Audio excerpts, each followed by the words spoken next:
27 जून 1976 एक बिल्कुल सामान्य दिन था और एक आम सी फ्लाइट अपने सफर पर थी।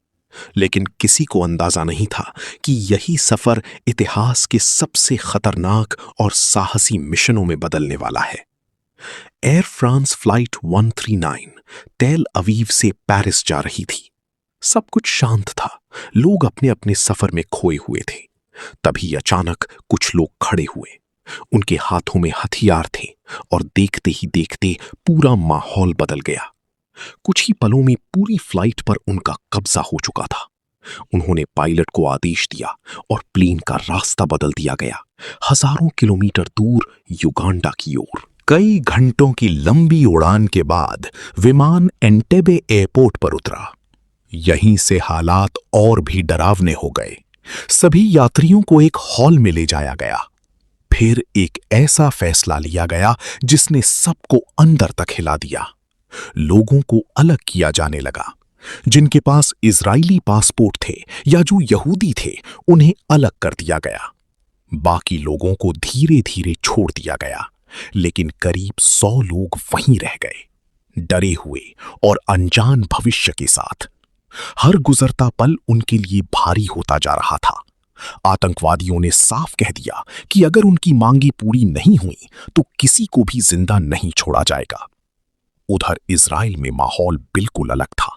वहां सिर्फ एक ही सवाल था, क्या अपने लोगों को ऐसे ही छोड़ दिया जाए या उन्हें वापस लाने के लिए कुछ भी किया जाए।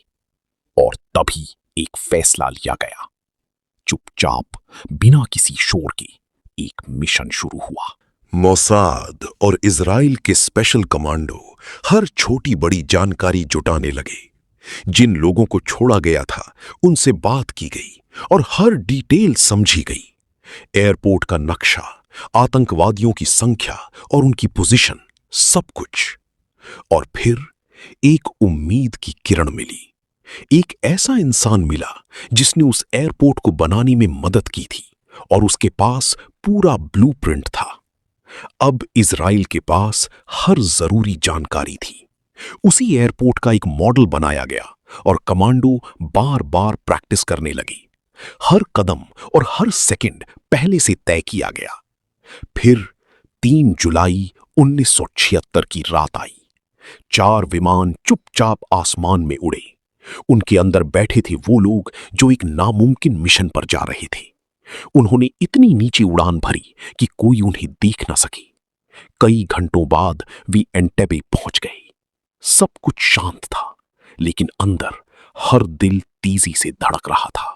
जैसे ही विमान रुका, एक काली मर्सिडीज बाहर निकाली गई। सब कुछ बहुत सोच समझ कर किया गया था। कमांडो उसी कार में बैठकर आगे बढ़े ताकि किसी को शक ना हो। कुछ पलों तक सब ठीक रहा, लेकिन फिर एक हलचल हुई और अगले ही पल खामोशी गोलियों की आवाज में बदल गई। कमांडो तेजी से अंदर घुसे और सीधे आतंकवादियों को निशाना बनाया। कुछ ही सेकंड में हालात पूरी तरह बदल गए। अंदर बैठे लोग डर से जमीन पर लेटे हुए थे।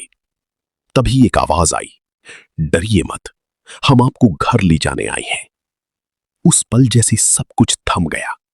डर धीरे धीरे उम्मीद में बदलने लगा। कमांडो एक एक करके सभी को बाहर निकालने लगे।